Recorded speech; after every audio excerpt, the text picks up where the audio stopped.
Shalom Beberajá. Vamos a continuar con la historia de los hebreos en Cuba. Seguimos con el almanaque hebreo Vida Habanera del año 1949 con un artículo del doctor Fernando Ortiz que se titula El profeta Einstein. Me adhieron muy complacidamente a estas honras cívicas que se le rinden a la figura de Einstein en su 70 aniversario por su genio científico y su hombría de humanista. Por su sabiduría abrió una nueva era y la humanidad ha logrado un mayor dominio de la naturaleza, alcanzando horizontes inhospechados de progreso. Por su cultura, acabalada en el intelecto, la voluntad y los sentimientos, Einstein es ejemplo de universales virtudes. Su vida y su obra demuestran cuán insensata es la actitud de los que para el medro de sus egoísmos expoliadores sostienen y propagan los prejuicios bárbaros que pretenden discriminar a los hombres, apartándolos unos de otros y lanzándolos a feroces antagonismos con pretextos de mitos, razas, colores, religiones, castas, lenguajes o nacionalidades. Hoy en día la ciencia, por medio de su técnica, es capaz de proporcionar a toda la especie humana los recursos indispensables para su sustento, su salud, su educación, su discreto bienestar y las agresivas posibilidades de su indefinido progreso. Einstein ha sido uno de los grandes hacedores del devenir humano. Con el lenguaje de estos tiempos se dice que es un superhombre. Cuando la ciencia vaya extendiendo sus luces a las relaciones humanas, penetrando hasta en las labregueces de las cavernas de la ignorancia fanática y de la barbarie depredatoria, las infinitas posibilidades de la técnica podrán ser realizadas y el nombre de Einstein figurará entre los profetas que sacaron a la humanidad de los desiertos estériles y le dieron agua de la piedra y maná del cielo y lo fueron guiando a tierras de promisión, de paz, de justicia y de miel. Y así termina este artículo que se titula El profeta Einstein del doctor Fernando Ortiz. Ahora después vamos a continuar con un artículo que se titula En las tierras americanas se ha reanudado la convivencia hispano-israelita por Joshua Hochstein, el cual dice así: el judío no es advenedizo en las Américas. Raza cósmica es la denominación dada en un tiempo por el pensador mexicano José Vasconcelos a la compleja amalgama humana que pronosticó para la América Latina. Es cierto que si alguna región terrestre reúne por el carácter generoso y espíritu universalista de sus habitantes los requisitos necesarios para servir de ambiente propicio para una raza cósmica, o sea, una humanidad unificada, no es otra que Latinoamérica. Mas la realidad cotidiana proclama que todavía dista bastante nuestra época de aquella edad profética en la cual todos los hombres no solo hablaban del ideal de una sola humanidad, sino actuaran como hijos de la misma familia. Hoy nos contenta saber que los diversos elementos de la población de un país o de una región pueden convivir en paz y armonía. No abandonamos la esperanza de alcanzar algún día la meta de E pluribus unum, más en las circunstancias que rigen hoy en día las relaciones entre las diversas agrupaciones humanas, hay que recorrer aún mucho trecho hacia la mera convivencia amistosa. Previa condición para las relaciones de la buena voluntad entre diversos sectores de la población de un país, así como entre naciones, entre la mutua comprensión. Esto se basa en el conocimiento recíproco de los valores de cada uno y en la apreciación de los aportes hechos al bien común. Especialmente dependiente de ellos se encuentran las minorías étnicas o religiosas radicadas en un ambiente cuya mayoría no las conoce a pesar de rodearlas. Por ejemplo, en la América Latina no parece mucho darse cuenta que los judíos no son advenedizos en las Américas.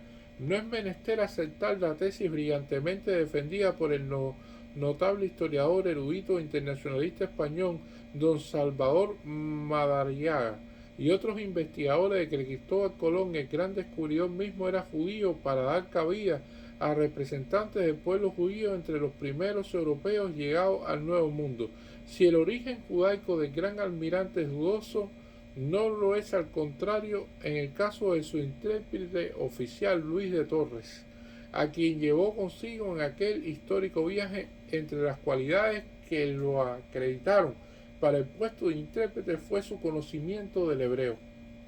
Parece que entre las vagas ideas que por la fuerza tuvieran Colón de la tierra donde se dirigía fue la de que allí se hablase quizá la lengua sagrada. Basta leer la biografía de Colón por Salvador de Madariaga para darse cuenta cabal del enormemente significado papel que desempeñaron los judíos españoles en todas las labores precursoras del descubrimiento fuera de las varias ciencias y las matemáticas que posibilitaron la magna hazaña de la navegación, fuera de su organización administrativa y financiera. Así que hubo participación judía de alcances importantes en este magnífico acto de revelación de todo un hemisferio. Las leyes de Indias prohibieron la inmigración al Nuevo Mundo de los que no fuesen cristianos viejos. Sin embargo, en todas las regiones descubiertas, conquistadas y colonizadas, pronto hubo elementos judíos que por fuerza tuvieron que llevar el antifaz de católico.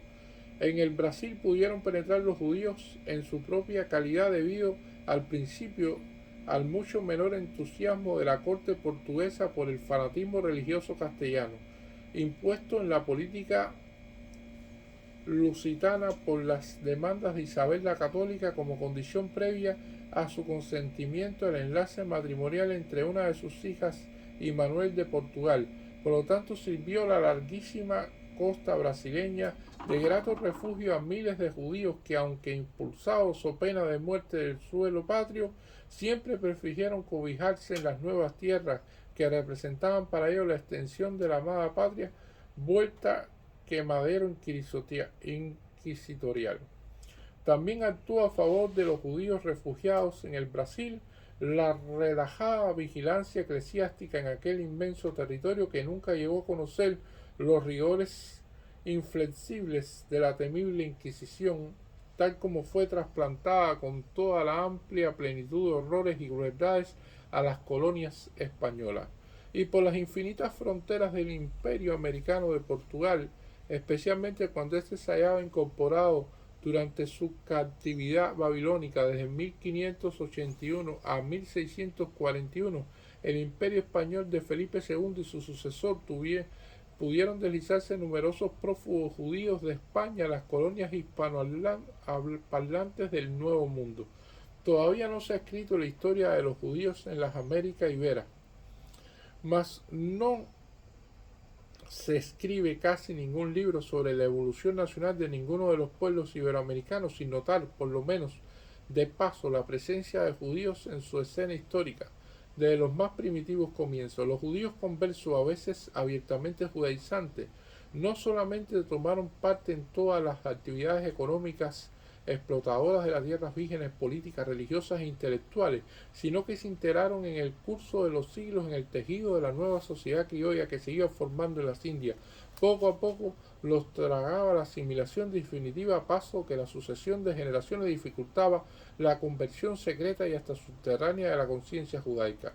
El antirracismo es concepto natural para los latinoamericanos, tanto por su formación étnica como su amplio espíritu humanitario. El antirracismo ha de resistirse del antisemitismo, una de las especialidades precisamente por la profunda arraigada tradición en muchos sectores de la población iberoamericana de una ascendencia judaica. Lo mismo que en España y Portugal, donde los centenares de miles de conversos judíos entretejieron para siempre en la urdimbre y trama de la riquísima tela peninsular los hijos semitas, la composición racial de lo criollo ha sido condimentada con la especie semítica. Y hoy en día no hay manera de deshilar ese tejido ni extraer separadamente los ingredientes de la tortilla a la criolla. El historiador peruano, el doctor Jorge Basadre, calcula el número de judíos en el Perú colonial en 6.000, con más de 400 víctimas de la Inquisición en 20 años. En Colombia se habla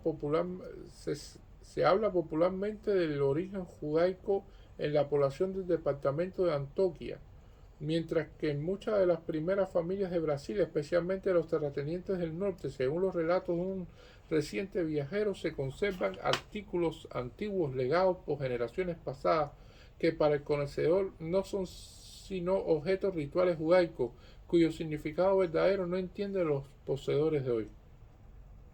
También México fue un centro muy importante de inmigración de judíos durante el coloniaje. Hace muchos años salieron de los polvorientos archivos a la luz las de las publicaciones en más de una lengua las bellas cartas escritas por don Luis de Carvajal, figura eminente de México virreinal, desde la celda en la cárcel inquisitorial a su madre y hermana también presas como él de las garras del Santo Oficio por judaizantes. Mas la evolución más sensacional de la colaboración hispano-israelita que hasta la fecha haya ocurrido tuvo lugar en México hace algunos años a raíz del descubrimiento de varias aldeas del estado de Puebla, vecinos del Distrito Federal, que estaban pobladas de campesinos que se dicen judíos, directos descendientes de marranos refugiados llegados desde España en temprana época del virreino. Si viviendo en una masa compacta en región rural, dado a la agricultura y alejado de la vigilosa mirada de la Inquisición, pudieron escapar a la destrucción física de sus autos de fe, así como a la aniquilación completa de su propio matiz dentro del mosaico mexicano. Con la liberación de México, con la obra de la reforma de Benito Juárez y al paso de la laicización de la reforma de la vida nacional impulsada por la marcha triunfal de la revolución, pudieron estos modernos descendientes de las generaciones de colonizadores judíos de la Nueva España vivir abiertamente en consonancia con el dictado de sus consecuencias, que había tenido que esforzarse durante las épocas oscurantistas. Dichos campesinos conservan ciertas prácticas judaicas como descansar del trabajo los sábados y un culto sinagogal que es indudablemente de origen judaico. En otros aspectos no son distinguibles de los demás labradores de la tierra mexicana, visten lo mismo, hasta el uso del zarape, comen lo mismo, sus viviendas no son distintas y su lenguaje exactamente igual. Por eso estos mexicanos israelitas son la maravilla de sus compatriotas cuando lo ven dirigirse a la sinagoga el sábado por la mañana, el zarape en el hombro, cuando los otros van a los campos a trabajar o al mercado para vender sus productos. Su portavoz en la capital es el licenciado Benito de Ramírez, surgido a la vida profesional urbana en el seno de dicha agrupación campesina. Él calcula sus correligionarios de antiguo abolengo mexicano en cerca de 20,000. En la semana que viene continuaremos con este interesante artículo de Joshua Hochstein. En tierras americanas se ha reanudado la convivencia hispano-israelita, publicado en el almanaque hebreo Vida Habanera del año 1949. Muchas gracias.